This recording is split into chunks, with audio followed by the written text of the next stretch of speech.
জেলা খাদ্য অধিদপ্তর কর্তৃক পরিচালিত খাদ্য বন্ধন কর্মসূচির অনুকূলে হতদরিদ্রের মাঝে নির্ধারিত মূল্যে চাল বিতরণ কেন্দ্রে আমরা উপস্থিত হলাম।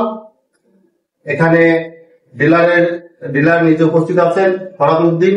এখানে কি কেজি চালের মূল্য 15 টাকা ধার্য করে মাথা পিছু 30 কেজি চাল বিতরণ করা হচ্ছে।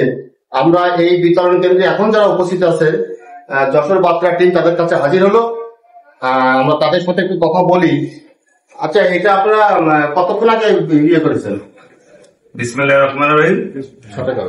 অভয়নগর উপজেলা খাদ্য বান্ধব কর্মসূচি 5 নম্বর সিদ্ধার্থপুর ইউনিয়ন শঙ্করপাশা বাজার সিঙ্গাড়ি রোডে জেলার মোহাম্মদ করাবিন্দে আমরা ইতিমধ্যে সকাল 9টায় আমাদের তদারকি কর্মকর্তা কৃষি উপ সহকারী কৃষি অফিসার মোহাম্মদ নাহিদুল ইসলামের উপস্থিতিতে আমরা খাদ্য বান্ধব কর্মসূচি আমরা শুরু করেছি।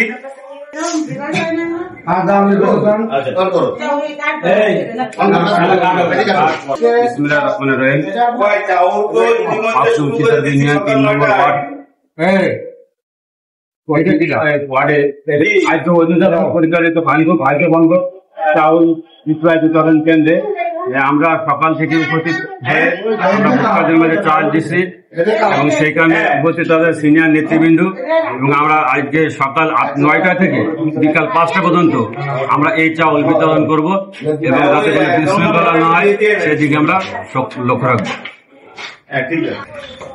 সবাইকে এই কর্মসূচি শতভাগ সুচারুভাবে সম্পন্ন করার জন্য আহ্বান জানাচ্ছি। সাথে সাথে যাতে প্রকৃত দরিদ্র যারা যাদের অভাব অনটন রয়েছে তারাই যেন পায়, আমি এই আশা রাখি। সাথে সাথে আজকের এই কর্মসূচির যিনি ডিলার যারা ফরাদ উদ্দিন সাহেব, তাকে অনুরোধ করব যে যেন হতদরিদ্রদের মাঝে বিতরণের জন্য নির্ধারিত যে চাউল যেন তারাই পায় সুন্দরভাবে, এবং আগামী দিনে যাতে এই কর্মসূচি আর অব্যাহত থাকে সেই আশাবাদ ব্যক্ত করি এবং সবাইকে ধন্যবাদ জানিয়ে আমার বক্তব্য শেষ করি। আল্লাহ হাফেজ। বাংলাদেশ। বিসমিল্লাহির রহমানির রহিম। উপস্থিত ডিলার এবং সকল নেতৃবৃন্দকে আমার সালাম, আসসালামু আলাইকুম। আমি আজকের এই বান্ধব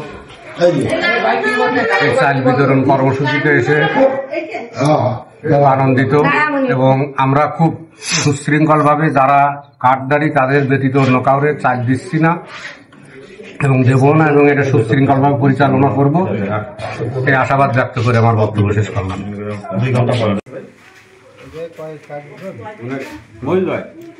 ইনার একটা দেওয়া হয়েছে আর একটা যাবে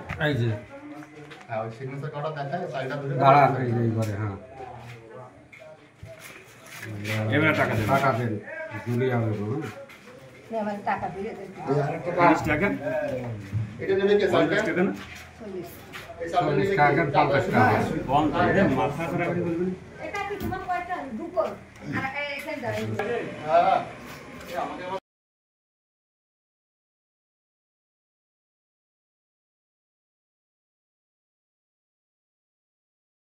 হ্যাঁ শৃঙ্খলা ভাবে দাঁড়িয়ে শৃঙ্খলা ভাবে মাল নিচ্ছে, আমরা সুন্দর সুষ্ঠুভাবে পরিবেশন করার চেষ্টা করছি এবং ইনশাআল্লাহ সুন্দরভাবে পরিবেশন করতে পারি এই আশা ব্যক্ত করে আমি সকলের সুস্থ দীর্ঘ আয়ু কামনা করে আমি সকলকে ধন্যবাদ জানাচ্ছি। আল্লাহ হাফেজ।